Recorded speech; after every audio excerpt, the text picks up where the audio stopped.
Addressing the official opening of the Mining, Engineering and Transport Expo, President Emmerson Mnangagwa called on players in the mining sector to invest in projects that actually benefit the communities so that minerals in Zimbabwe benefit each and every Zimbabwean. One such player that has been consistent in ensuring that the mineral benefits the general person is the Zimbabwe Consolidated Diamonds Company. Hello, I'm PJ Nagoli, broadcasting to you from this year's edition of the annual Mine Entra from the city of Kings and Queens. Joining me for a conversation as Mr. Sugar Chagonda, who is the ZCDC Corporate Affairs Executive. Mr. Chagonda, thank you so much for speaking to us. Thank you, PJ. It's good to be on NRTV. Finally, we have you on NRTV. I like that part. Let's start there. The challenge with minerals has always been the big guy is benefiting, and the general person is left just looking at what the mineral is doing in terms of profits. What have you been able to do consistently, as I said in my intro, to ensure that the diamond does not only benefit the big player, but a general PJ in a community? Mm-hmm. Thank you very much, PJ. That is a very, very important question that you are posing. As Zimbabwe Consolidated Diamond Company, we are a state miner, and we are alive to the vision that has been enunciated by the President of the Republic of Zimbabwe, which is always being talked about, and even our diamond policy, which is being pushed by the Minister of Mines and Mining Development. They are talking of the need to make sure that we deliver community development.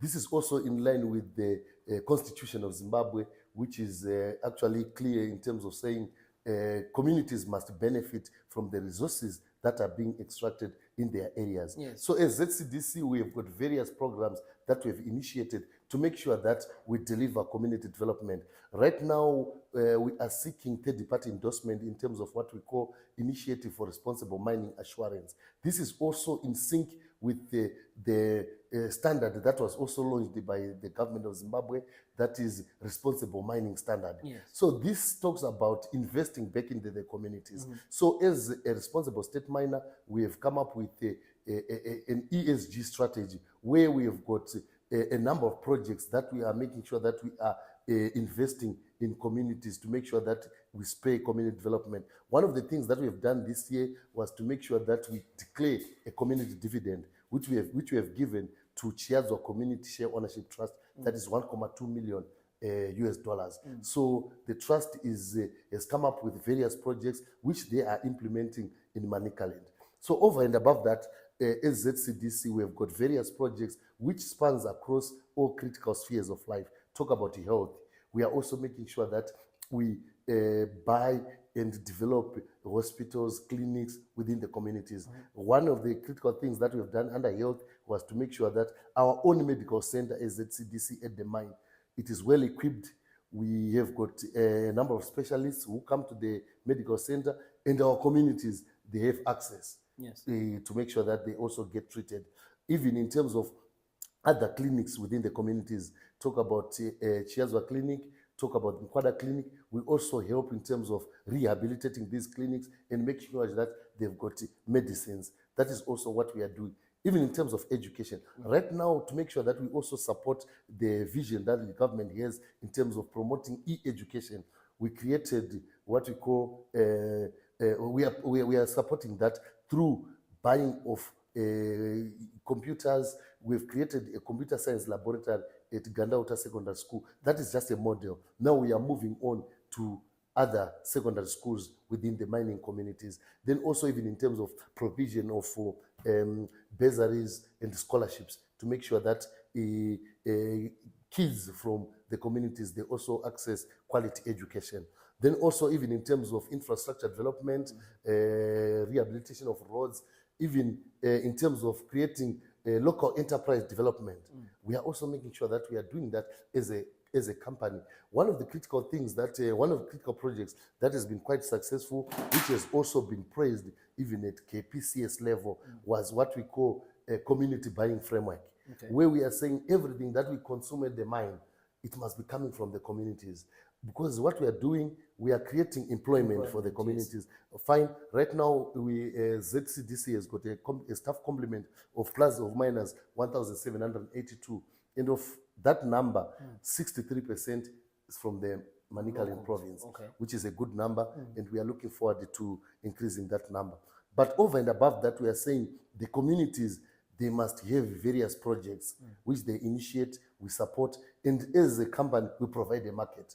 Everything we consume at the mine right now is coming from the communities. Talk about livestock, talk about even tomatoes, vegetables, everything. So that has also seen a number of what a women organization in the communities benefiting, because we have created economic activities around the mine. So these are some of the things that we are doing to make sure that the communities, they do benefit. I want us to speak about that. You touch on a very critical aspect, which is employment.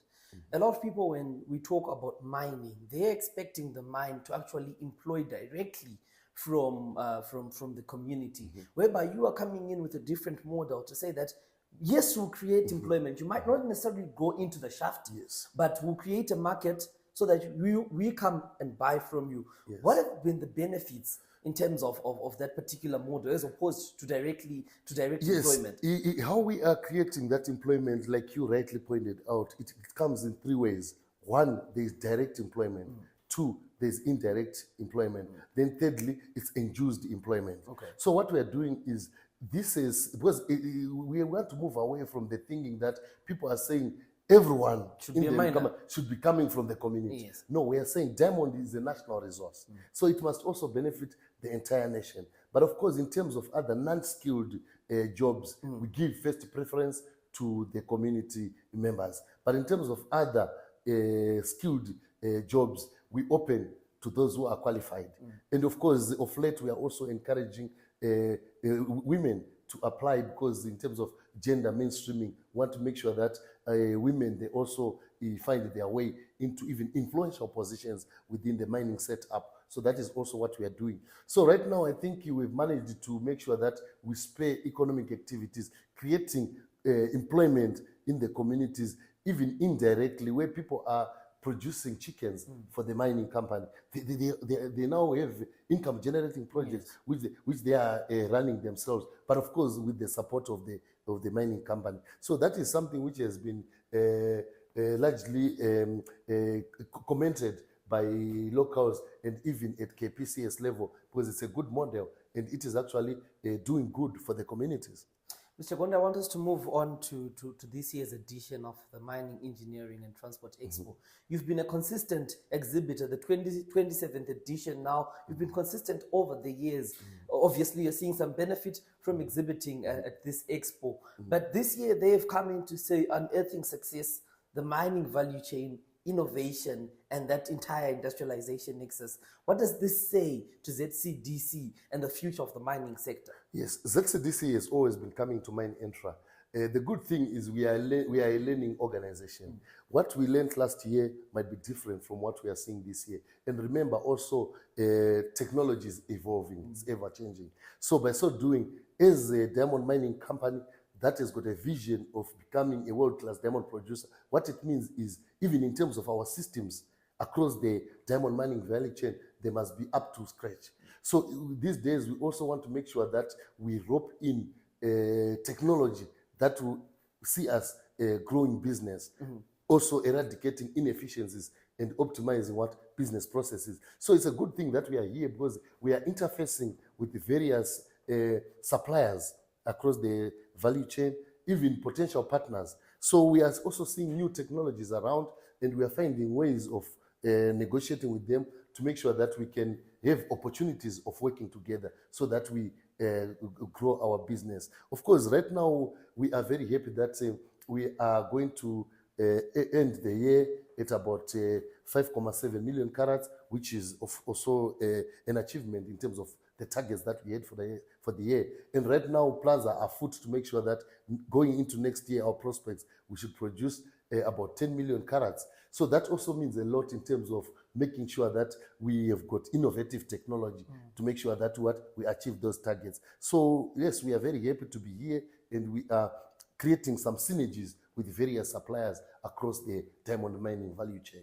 You speak of technology, which I think President Mnangagwa also touched on, with his government pushing Education 5.0, which is trying to put innovation at the center of what a general Zimbabwean qualified personnel should push. What have you seen, or what have you introduced as ZCDC that pushes innovation and fosters it? There are various aspects of technology that we have robbed in across the value chain. One of them, which I just want you to appreciate, is even around the area of product security. Okay. It's quite critical in terms of diamond to make sure that the diamonds, they benefit the Zimbabweans. We must eliminate even chances of pilferage, even issues to do with the smuggling and so forth. So what we've done in terms of security was to make sure that we create even what we call 4-tier surveillance system, where right now we can see what is happening at the mine on our mobile phones. We can see what is happening at the slaughterhouse. We can see what is happening across the value chain. So that by so doing, it also makes sure that we eliminate chances of pilferage, chances of having our diamonds being stolen. So that way, we are making sure that product security is up to scratch. So these are some of the technologies that we are roping in to make sure that we are equal to our mandate, and the diamonds, they benefit Zimbabweans. Mr. Chagonda, I want us to close with information dissemination. I think what we've seen, even when we started the interview, was that there seems to be an information gap between the mining company, the community, let's just say, and the stakeholders. There seems to be an information gap as to the responsibilities that the mining company has and the responsibility that the community itself has. What have you done in terms of closing that information dissemination gap? Yes, one of our strategic pillars is engagement, community engagement. We've tried to make sure that we always engage with our critical stakeholders at each and every stage to make sure that there is flow of information. One of the things that we have realized is that at times there seem to be psychological conflict between miners and even the community and other stakeholders as a result of lack of information. Yes. So what we've done even as a company is to make sure that we close that gap even by way of empowering the media, because we think in our own view, the media is not just a spectator when it comes to diamond mining, but they are a critical player. So we also need to empower the media so that you disseminate information from a well-informed point of view. Because some of the problems which are experienced by mining companies emanates from misinformation which goes around, especially in these days where everyone is a journalist. Everyone is posting something. And at the end of the day, when we have got so much negativity in the mining sector, particularly in the diamond mining sector, this creates negative perceptions across the globe. And you know what effect it has? It will affect even our diamond marketing and sales. Because the diamond marketing is all about perceptions. How are you producing your diamonds? Are you producing them in a responsible manner? These days, everyone wants to buy diamonds from countries where they know people are mining in a responsible manner.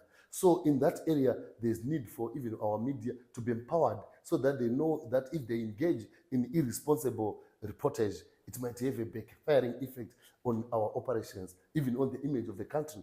So I think there's also need for responsible journalism and responsible reportage. This is critical if we are to build our country. You just had to close with me telling me responsible journalism. I didn't want to say it directly, but you got it. Mr. Chagonda, always a pleasure. We should do this more often. Thank you so much. Sugar Chagonda, the corporate executive officer at the Zimbabwe Consolidated Diamonds Company, taking us through what the ZCDC has been able to do in terms of empowering locals who are in areas where diamond mining is going on. Mr. Chagonda also says that the ZCDC has been able to surpass its 12 million mark by the end of this year. I'm PJ Nagoli, and for now, it's goodbye.